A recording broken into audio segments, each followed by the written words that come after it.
à ces nouveaux numéros de votre émission Rouge Blanc. Mesdames et messieurs, vous nous suivez à Kinshasa et partout dans le monde. Aujourd'hui, nous recevons pour vous Maître Popol Matuka. Il est le coordonnateur de l'école du parti de l'UNC Ville Province de Kinshasa. Avec lui, sur ces plateaux, nous parlerons de tout et de rien. Nous parlerons de sa carrière politique, nous parlerons de l'actualité politique, nous parlerons de l'UNC. Nous allons réfléchir ensemble, mesdames et messieurs. Encore une fois, bienvenue. Maître Popol, bienvenue également à vous. Bonjour à toute l'équipe. C'est un plaisir en train de vous recevoir pour une deuxième fois sur ces plateaux. Et avant d'entrer dans le vif du sujet, j'aimerais un peu à savoir le parcours politique de Maître Popol. Vous avez été à l'UNC, c'est depuis quand? Je suis à l'INC avant même sa création. À l'époque, on ne parlait pas de l'INC. Mais c'était plus le président national, Vital Kamerhe, qui était en vogue. Et à l'époque, il était, comme aujourd'hui bien sûr, très en vogue. Et il venait fraîchement de quitter le PPRD. Et la manière dont... C'était en 2009. Et la manière dont il a quitté le PPRD à l'époque avait indigné la population congolaise. Et je faisais partie de ces gens-là qui n'étaient pas d'accord avec la ligne de son parti de l'époque. Parce qu'il a exprimé une revendication légitime. Il y avait invasion de l'armée rwandaise sur notre territoire, précisément à l'est du pays.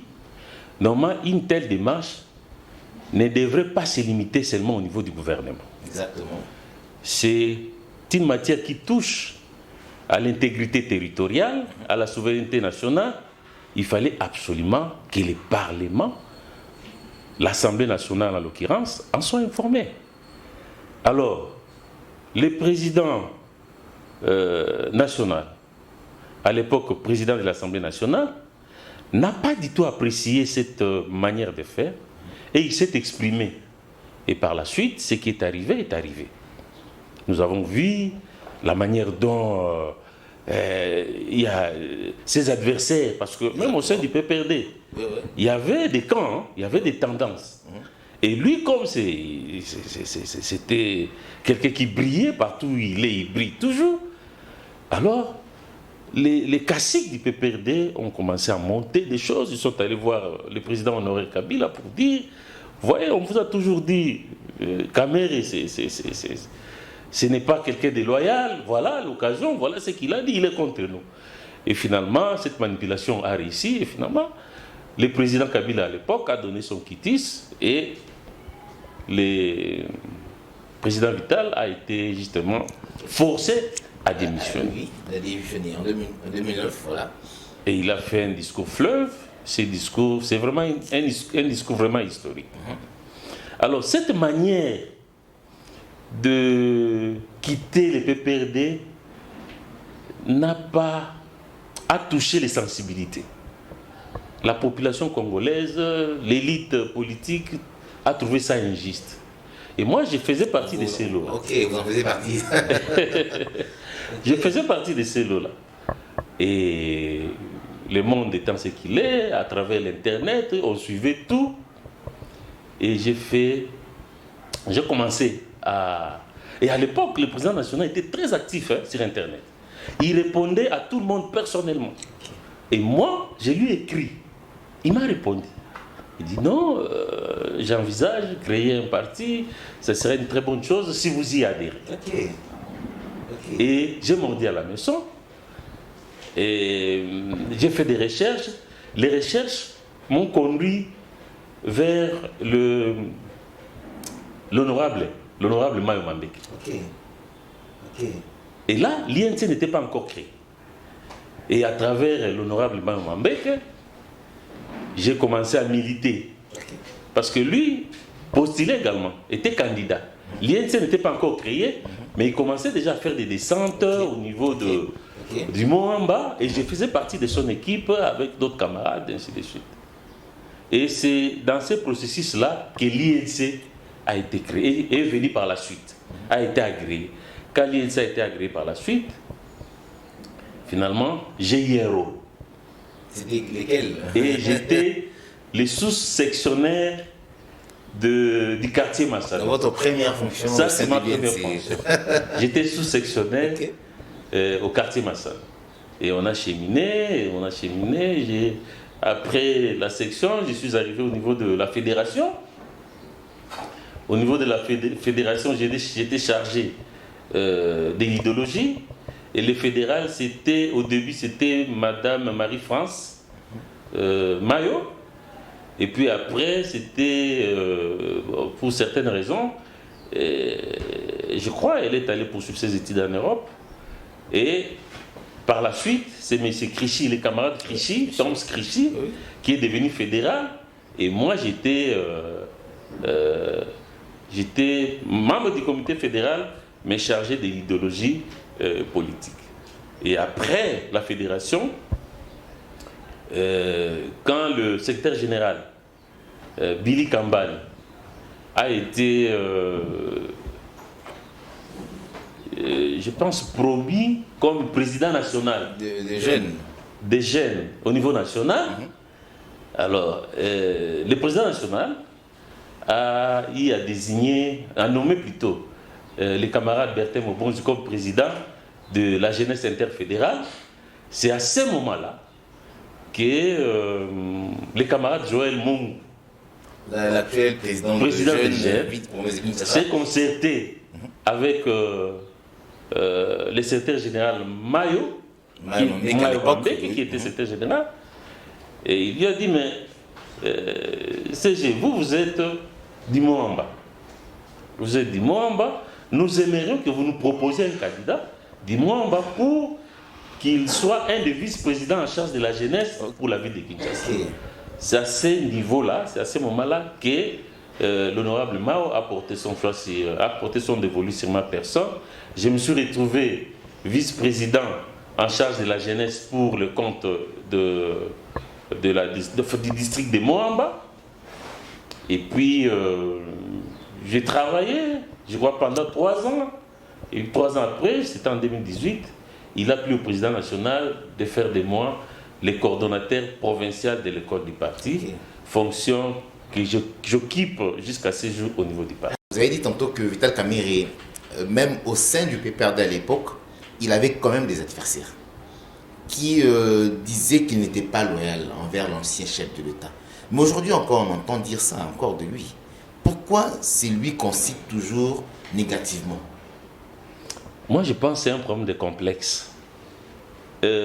Si nous étions dans des situations normales, on pouvait même couronner le président national, lui attribuer un prix Nobel de la paix. Nous avons vu ses efforts à Lusaka, à Sun City. Ces interventions étaient vraiment capitalisantes. Quand il intervenait, c'était pour apporter du nouveau. Donc, lorsqu'il est quelque part, il brillait toujours.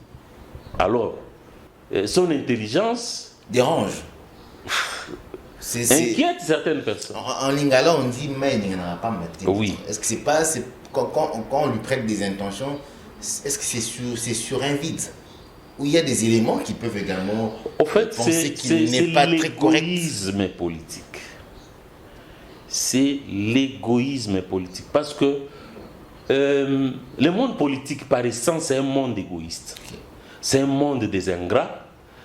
C'est une arène qui nécessite une certaine dextérité et une certaine prudence pour éviter les traquenards. Et en ce qui concerne le président national, tous les pièges qu'on lui tend, il s'en sort. Il s'en sort toujours. Alors, son intelligence, la manière de faire, son savoir-faire, tout ça dérange. Alors on se dit, mais si ce monsieur reste, il va déranger nos intérêts, nos calculs politiques. Nous devons toujours mettre des crocs en jambe. Donc il est victime de certains calculs politiques. Il est victime effectivement de certains calculs politiques. Alors ces calculs politiques font en sorte que tous les péchés d'Israël tombent sur lui. Alors qu'en ce qui concerne la loyauté, c'est un homme sérieux, comme l'a dit le chef de l'État, honnête, et puis c'est un chrétien. Le président Vital Kamerhe, lorsqu'il vous donne sa parole, il ne se dédie pas. Il le respecte. Il le respecte. Lorsqu'il a un engagement, il va jusqu'au bout de son engagement. Ok. Alors, ceux qui disent que Vital Kamerhe n'est pas loyal, franchement, ils nous étonnent un peu. Parce que dans le monde politique, on ne scrute pas les reins. On juge les uns les autres sur base des déclarations. Ok. En politique, même si tu me vois parler, par exemple, parce que nous n'avons pas encore atteint ce niveau-là. Les humains ne sont pas des ennemis. Vous pouvez me voir avec, je donne un exemple, un opposant en train d'échanger. Ça ne dit rien. Mais par contre, lorsque je fais une déclaration pour soutenir. Donc c'est ce qui compte. C'est ce qu'on dit qui compte. Mais notre classe politique ne réfléchit pas de cette manière-là. Notre classe politique juge les gens sur base des intentions. Okay. Or, ça ne peut pas se passer de cette manière-là. C'est la déclaration qui engage. Dites-moi en ce qui concerne le président national. Depuis qu'il s'est engagé à se retirer pour accompagner le chef de l'État en 2018, depuis 2017 d'ailleurs, et puis 2023 jusqu'à ces jours. Est-ce qu'il a déjà fait une déclaration allant dans le sens de s'opposer aux idées du chef de l'État ou de la majorité ou de l'Union sacrée? Non. Alors pourquoi on lui prête toutes ces intentions-là? C'est ça la faiblesse de notre classe politique. On se limite à des intentions, à spéculer sur des gens. Et ça, ce n'est pas correct. Voyez-vous, vous ne pouvez pas dire de quelqu'un il est déloyal, il n'est pas loyal, tout simplement parce que il est passé sur une avenue quelconque. Non, pas du tout. Pas du tout. Alors maître, une autre question qui me vient à l'esprit. Comment se porte d'abord l'UNC aussi? Parce qu'on a comme l'impression que l'UNC, avant le pouvoir, n'est plus le même parti. Il y a un changement, l'UNC n'est plus très active sur terrain. Comment se porte l'UNC? Non, l'UNC se porte correctement bien. Correctement avec toutes ces bien. démissions qu'on voit, des alliés qui partent. Mais vous affirmez que l'UNC se porte bien, maître? C'est que dans un parti politique, regardez les statuts observez dans les statuts de l'UNC, on y entre librement, on en sort également librement. L'UNC, c'est un parti de base, c'est un parti national. Nous ne sommes pas seulement ici à Kinshasa, mais sur toute l'étendue du territoire national. Il y a d'autres qui estiment que continuer à combattre, à militer, c'est pernicieux pour eux. Alors, lorsqu'ils ont de telles convictions, ça les regarde, ils peuvent partir. Parce que nous avons un projet de société, nous avons une vision.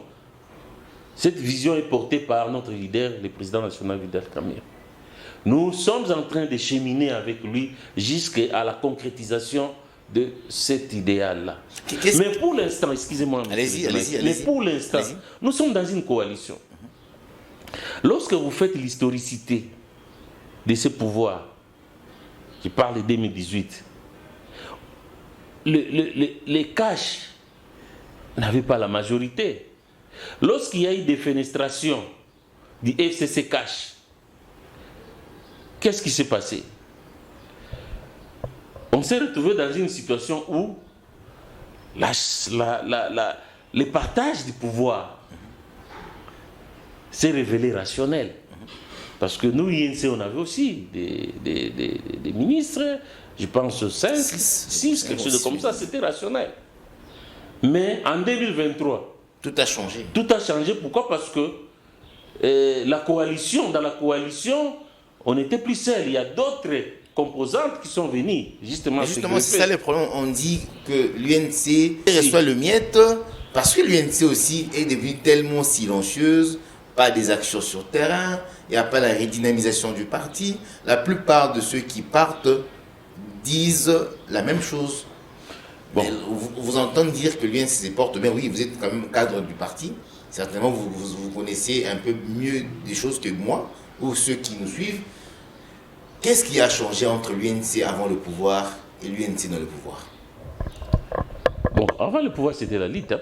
Okay. Et une fois au pouvoir, on ne s'est pas retrouvé seul au pouvoir. Okay.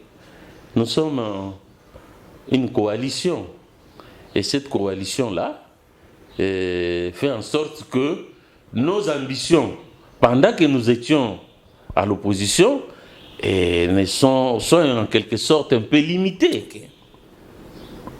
Alors, nous devons justement nous plonger dans cette dynamique-là, évoluer dans la dynamique du groupe. Okay. Mais tout en étant dans la dynamique du groupe, c'est aussi important que nos partenaires, que les partenaires sachent quand même faire les distinguos. Parce que sur le plan politique, nous sommes la deuxième force. Quand je prends les regroupements AA-INC, nous sommes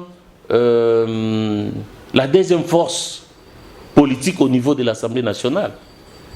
Et en tant que deuxième force politique au niveau de l'Assemblée nationale, nous avons droit au chapitre. Moi, je partage pleinement ce que l'honorable Mambeke. Nous allons venir. Merci c'est parmi beaucoup. le sujet que nous allons aborder. On retient que l'UNC se porte bien. On retient que tout se passe bien. Vous êtes un parti. Mais nous avons droit aussi au chapitre. Okay. Exactement. Mais cette injustice, apparemment, ce n'est pas seulement Vital Kamerhe qui subit.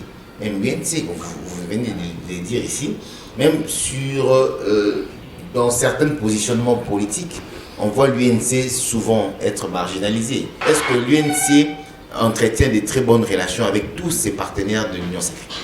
J'ai un cas pratique à vous exposer là. En 2023, au début de la campagne électorale présidentielle, l'équipe électorale, par égoïsme, était essentiellement composée par les cadres de l'IDPS. Vous vous rappelez, je pense, exactement, de cette voilà. C'est fraîche. Alors pourquoi ils ont procédé de la sorte? C'était par égoïsme. C'était par égoïsme. Or, en politique, lorsque vous êtes en coalition, tout doit marcher en équipe. Parce que si aujourd'hui nous perdons ce pouvoir, évidemment, ça serait un peu compliqué pour nous tous. Alors, par la suite, qu'est-ce qui s'est passé? Cette équipe-là est allée mobiliser au Congo central. Le président de la République, à l'époque candidat, est allé aussi au Congo central. Mais vous avez vu la suite. La suite, c'était quoi? C'était une mobilisation limitée.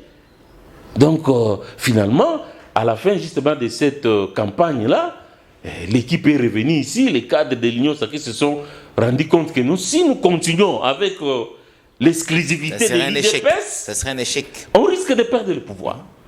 Finalement, il y a une nouvelle coordination, une nouvelle stratégie qui a été mise en place où le président national s'est retrouvé comme coordonnateur pour l'Est de la République. Donc ça, c'est un exemple qui doit nous enseigner que l'ivresse des pouvoirs peut nous conduire à la perte de ce pouvoir. C'est impossible de gagner. Mais lorsqu'on est ensemble, on crée une synergie, ça marche. Regardez l'exemple que je vous ai donné. Je prends en 1960 par exemple. Lumumba était majoritaire au Parlement. En principe, c'est lui qui devait se retrouver comme président de la République. Mais les Belges, les colonisateurs à l'époque, après avoir étudié le Congo pendant plus ou moins 80 ans, s'est rendu compte que non, le Congo c'est un conglomérat des ethnies et tribus. Qu'est-ce qu'il faut faire? Il faut créer des équilibres. On dit à Lumumba, monsieur, en tout cas, pour l'équilibre national, restez au Parlement. à l'Assemblée, à l'époque, c'était le Parlement. Il y avait pas, c'était pas bicaméral. Restez au Parlement, comme ça, Kassavou va représenter l'Ouest et vous allez représenter l'Est. Et le pays a été dirigé avec toutes les ethnies, toutes les tribus de la République démocratique du Congo. Mais aujourd'hui, on a tendance à exclure les uns, soit disant que c'est nous qui avons la majorité au niveau de l'Assemblée nationale. Alors que les choses doivent se passer dans un esprit d'association, d'équipe. Qu'est-ce qui explique qu'on vous met de côté alors que vous avez contribué, entre l'UNC, à cette première alternance pacifique au sommet de l'État?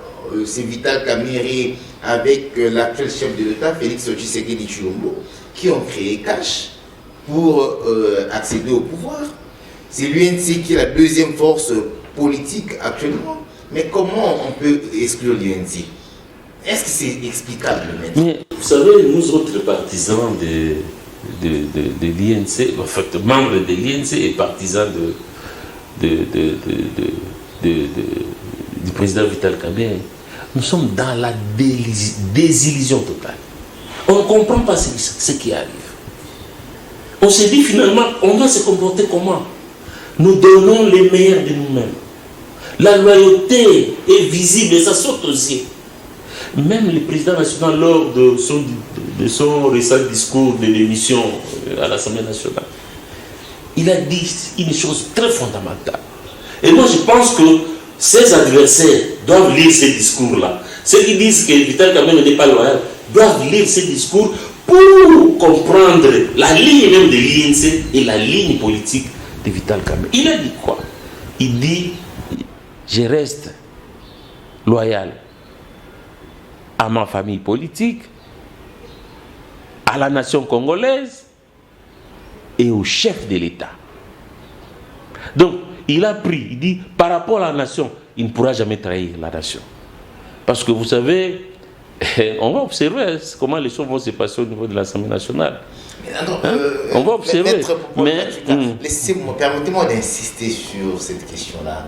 Vous avez peut-être répondu, mais apparemment, vous êtes parti un peu à l'écart de ma question. Je pose ma question, peut-être différemment. Vous êtes la deuxième force politique. Vous avez accompagné le chef de l'État. Depuis 2017, vous l'avez dit ici, 2023. Le Vital Kamerhe, votre président national, répète et ne cesse de le répéter qu'il reste loyal, vous l'avez encore dit ici, envers la nation congolaise, envers le chef de l'État. Mais qu'est-ce qui se passe? Doit-on aujourd'hui dire clairement que c'est lui-même le chef de l'État qui bloque, qui bloque ou qui marginalise son principal allié? Doit-on conclure ainsi? Non, pas du tout. Le président Tshisekedi, depuis que nous sommes avec lui, depuis que l'INC l'accompagne, nous observons qu'il est attaché à son allié Vital Kamerhe.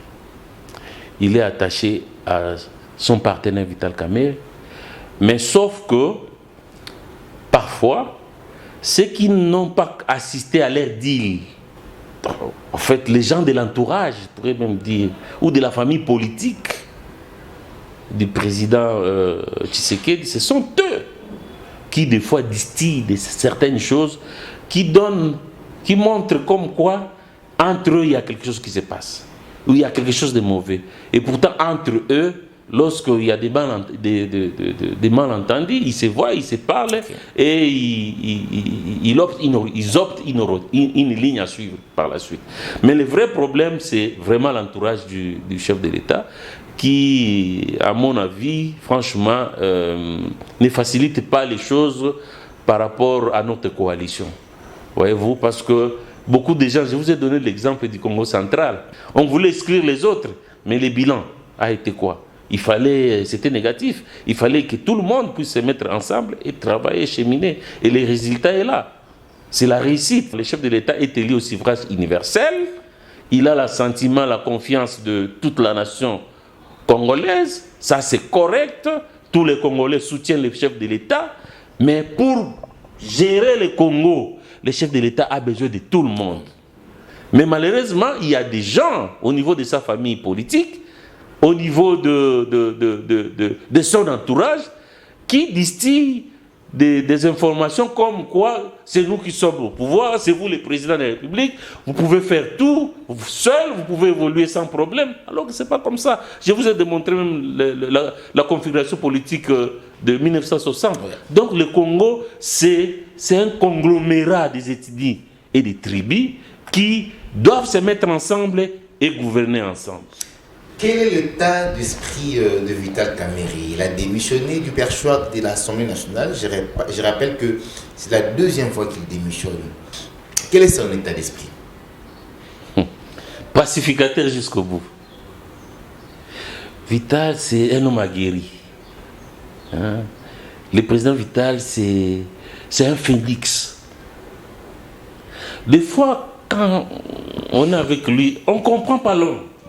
Mais par la suite, lorsqu'il pose un acte, on voit les bénéfices. Donc par rapport à ce qui se passe actuellement, effectivement, comme tout humain, comme toute personne qui se retrouve dans cette circonstance, c'est la méditation. Hein. Okay. Donc, mais nous sommes dans l'union sacrée, nous avons des ministres, nous restons, nous sommes là. On n'ira pas dans l'opposition, non. Ceux qui pensent que l'INC, le parti de Vital, ira dans l'opposition, ils se trompent. Mais nous sommes, depuis que l'INC a été créé, regardez les projets de société de l'INC. Le fondement, c'est le dialogue. Le fondement, c'est le dialogue. La question du dialogue n'a pas commencé aujourd'hui. Okay.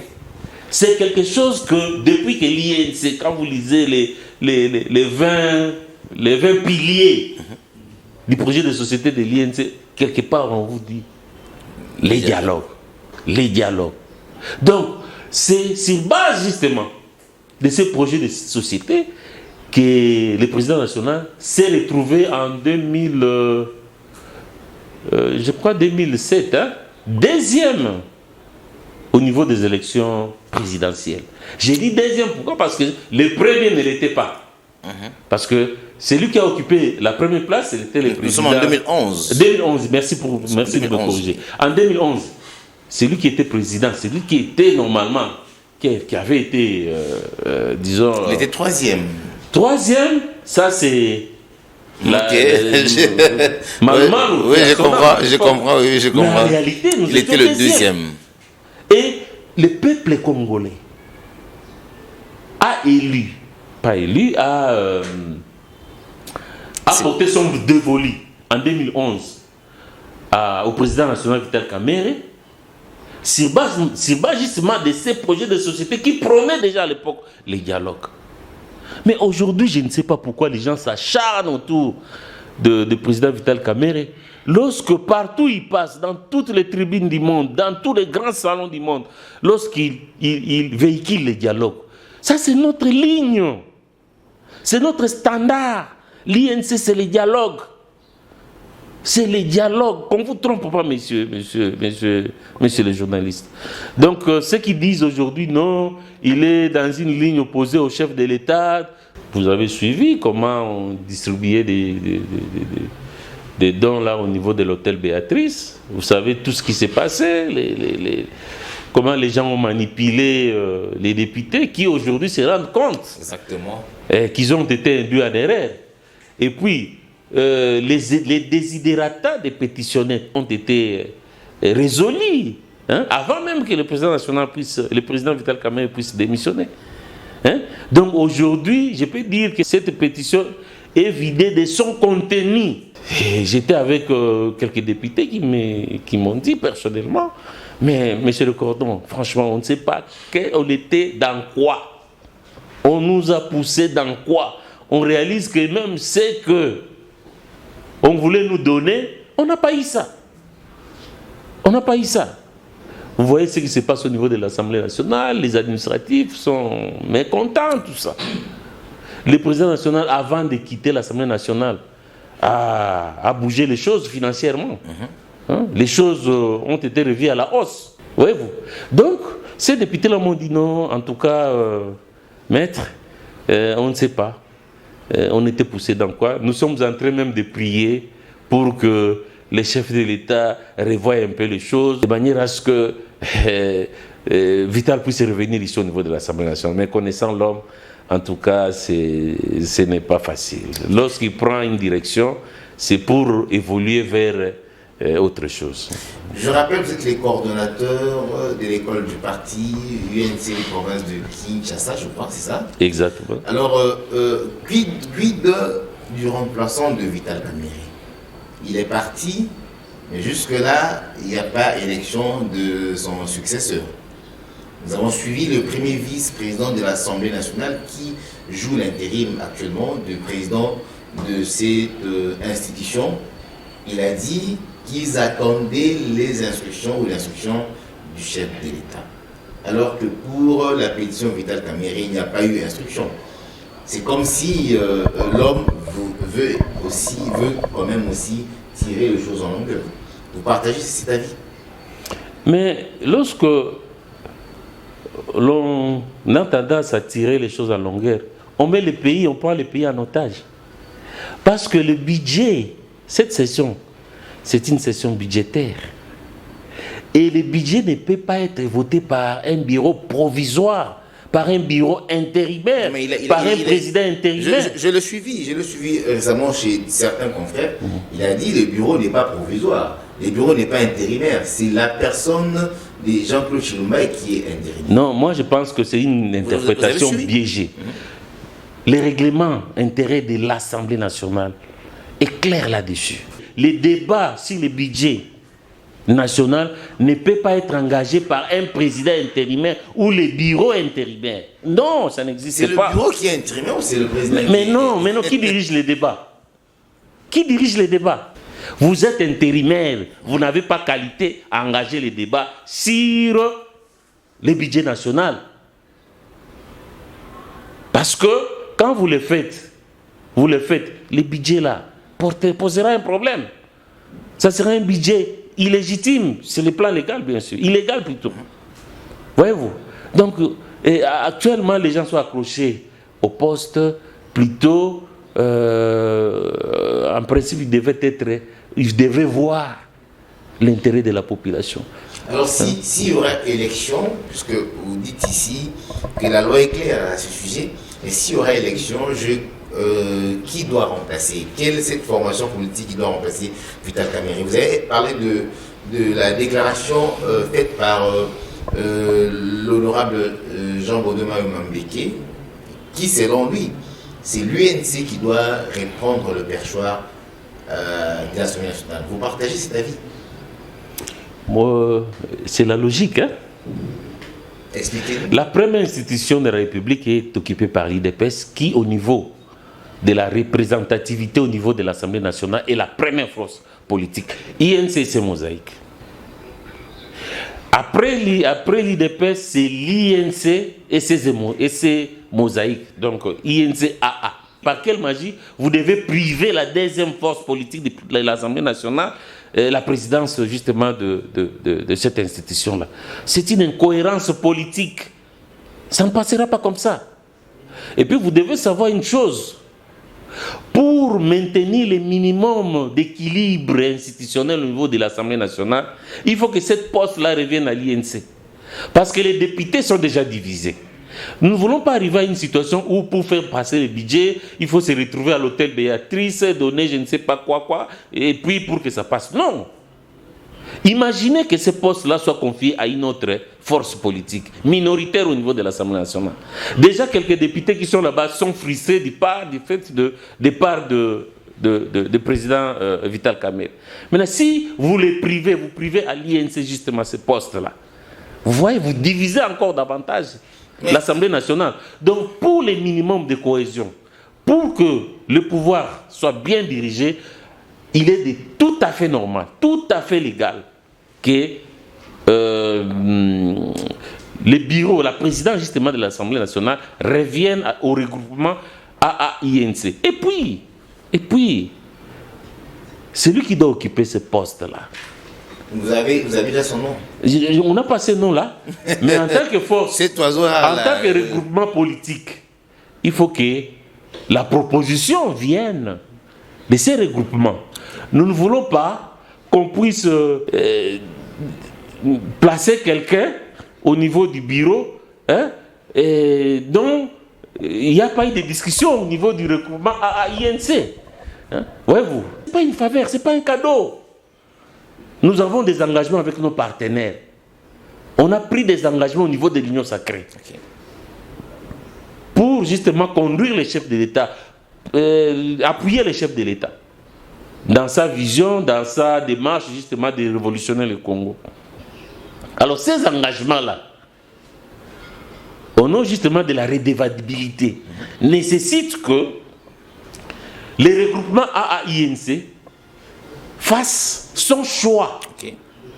Et le choix qu'il va faire, il va l'amener justement au niveau de l'Union sacrée pour dire que non, voilà, au niveau du regroupement, nous portons notre dévolu à X, Y, Z personnes. Mais nous ne voulons pas le contraire, c'est-à-dire qu'on est surpris comme ça, on prend un monsieur, comme on prend un camarade ou on prend un membre de l'INC sans notre accord, sans justement des discussions à l'interne, et on le place là-bas. Là, ça ne sera pas correct, okay. Politiquement, même moralement, sur le plan éthique, ça ne sera pas juste. Est-ce que vous-même à l'UNC, vous en parlez déjà? Cette question est déjà mise sur la table. Est-ce que le cadre du parti, vous réfléchissez déjà pour les choses? Nous sommes en train de réfléchir là-dessus, et il y a même des candidatures. Hein, on peut avoir certains noms? Non, je ne donnerai pas les noms. C'est encore au niveau interne. Il y a même des candidatures qui sont déposées. Nous sommes en train d'étudier les profils des uns et des autres. Et au moment opportun, nous allons porter... Faites-nous quand même cette faveur de connaître... Non, il y aura des primaires au niveau de l'INC. Okay. On va organiser des primaires pour justement désigner la personne qui va... qui sera proposée à nos partenaires de manière à ce que la personne puisse occuper le poste de l'Assemblée nationale. Il faudra encore attendre que vos partenaires acceptent. Vous dites ici que ces postes reviennent de droit à l'UNC parce que c'est la deuxième force politique actuellement. Mais vous n'avez pas tenu cette même déclaration lorsque Vital Kamerhe était obligé de passer aux primaires. Quand il y a eu primaires avant qu'il soit désigné, il y avait d'autres candidats également, il avait accepté. Pourquoi ce que vous dites aujourd'hui, vous ne l'avez pas dit lorsqu'il était obligé de passer par le primaire? Actuellement, ce n'est plus le cas. Voyez-vous, donc les choses vont s'arranger au niveau des regroupements politiques, ainsi de suite. Et en l'occurrence, c'est les regroupements AAINC qui, des droits, doit occuper ce poste. Espérons que ce que vous dites sera aussi apprécié. Nous savons un peu comment se passent les choses en tout cas. Non, en tout cas, c'est ça la logique. Et je pense que nos partenaires sont en train de réfléchir sur cette option qui est tout à fait légitime et légale. Et je pense que nous allons cheminer de cette manière-là. Et ce que nous craignons, ce que nous ne voulons pas qu'on puisse placer, comment on dit, il y a un terme là, c'est-à-dire piquer, hein? Piquer un membre de l'INC, du regroupement AAINC, sans l'accord de ces regroupements. Nous voulons que les choses viennent au niveau de la base, c'est-à-dire les regroupements fait son choix et prend ces choix-là, il ramène ça au niveau de l'Union sacrée, au niveau de l'autorité de référence qui lève l'option. Nous voulons que les choses se passent de cette manière-là. Alors, nous sommes en train d'aller lentement et sûrement vers la fin de cette émission, mais une question que je ne peux pas ne pas poser. La paix des braves, c'est le message, l'appel lancé par le chef de l'État à son homologue Paul Kagame, président du Rwanda. Le chef de l'État a tendu la main à Paul Kagame pour faire la paix des braves. Faiblesse ou stratégie politique ou stratégie diplomatique? Moi, je pense que c'est une question d'abord délicate, mais qui a aussi une réponse. Nous tous, nous connaissons la position du président du Rwanda en ce qui concerne la crise congolaise. Qu'est-ce que Kagame n'a toujours pas dit? Que la crise de l'Est, la crise congolaise, c'est une affaire inter-congolaise. Donc, que les Congolais se retrouvent entre eux pour régler cette crise. Et les chefs de l'État, en faisant cette déclaration, savaient déjà la réponse. Parce que vous devez savoir que pour Kagame, il n'a rien à dire avec le Congo. Pourquoi? Parce que l'affaire est congolaise. Que les Congolais se parlent entre eux pour résolver leurs problèmes. Mais maintenant, le chef de l'État a pris une direction. Quelle est cette direction? Monsieur Kagame, venez, nous parlons. Parlons économie, parlons politique, parlons sécurité. Et qui est plus malin ici? Qui est sage? N'est-ce pas le président Tshisekedi? Donc ceux qui disent que c'est une faiblesse se trompent. Au contraire, c'est une haute politique qui a mis Kagame dans son propre piège. Cette déclaration-là est salutaire. Moi, je pense qu'on doit plus féliciter les chefs de l'État, plutôt de considérer cette prise de position comme une faiblesse. Une avant-dernière question. Pendant ces temps, la rébellion FCM 23 est en train de recruter des magistrats. C'est comme si le Nord et Sud Kivu devenaient un pays à part. Comment jugez-vous cette démarche? Mais vous savez, tout ce que ces rebelles sont en train de faire n'a aucune légitimité ni base légale. Donc ce sont des rebelles, comme vous le dites, qui dérangent le bon fonctionnement des institutions de la République. Et nous, en retour, ce que nous allons faire, nous sommes en train de se battre sur le plan diplomatique. Le chef de l'État, le gouvernement de la République est en train de se battre sur le plan diplomatique, sur le plan politique, sur le plan militaire, opérationnel, pour justement que nous puissions recouvrer notre intégrité territoriale et souveraineté nationale. Donc, tout ce qu'ils sont en train de faire là, ce ne sont que des pressions. Mais où est-ce qu'ils vont trouver les moyens pour justement, disons... Mais ils sont là. Ils sont là, pas du tout. Ils n'ont rien. Ça fera bientôt une année. Ils continuent. Mais nous avons des compatriotes qui nous disent comment ils vivent, comment la vie est devenue chère là-bas. S'ils avaient l'argent, ils devaient déjà arranger les choses là-bas. Mais rien, au contraire. Je m'excuse. Au contraire, les choses vont de mal en pis. Chaque jour qui se passe, c'est vraiment pénible pour nos compatriotes de l'Est. Donc, leur présence là, c'est vraiment un calvaire. Vous êtes un homme de droit. Comment avez-vous apprécié ou jugé le procès Kabila jusqu'à voir l'ancien chef d'État être condamné en tant qu'homme de droit? Pensez-vous que c'était vraiment... ces procès étaient équitables, ces procès étaient justes? Bon, je ne vais pas entrer dans des considérations légales, mais je vais tout simplement présenter les faits. La partie de l'Est est occupée par les M23. Vous, président honoraire, président de la République honoraire, sur quelle base vous devez vous retrouver à l'Est? Comment on doit vous voir à côté, prendre des photos, des effigies, organiser des réunions, là où les Congolais n'ont pas la possibilité d'y accéder? Vous êtes entré là-bas comment, mon frère? Ça donne quand même de la matière. Ça donne quand même de la matière. C'est de la trahison, de la haute trahison. Voyez-vous? Donc je ne suis même pas entré dans ce que les juges, la cour militaire a eu à prononcer. Je ne suis même pas entré là-bas. Mais le fait de se voir déjà à côté de quelqu'un qui prend les armes contre son pays, je pense que c'est suspicieux. C'est quelque chose qui est condamnable et je pense que les chefs de l'État, comme ce n'est pas encore tard, le président honoraire doit faire une déclaration pour demander pardon à la nation congolaise. Ok, nous sommes vraiment arrivés à la fin de cette émission, mais je clôture l'émission avec une petite question sur l'école du parti. Vous êtes le coordonnateur ville-province de Kinshasa. Je rappelle, vous êtes maître Paul Machuka. Parlez-nous un peu de l'école du parti. C'est quoi le rôle de l'école du parti? L'école du parti, de façon simpliste, c'est l'université. C'est une université au sein d'un parti politique. Observez. Cette structure, dans d'autres partis politiques, ce sont des structures malades. Ça n'existe pas.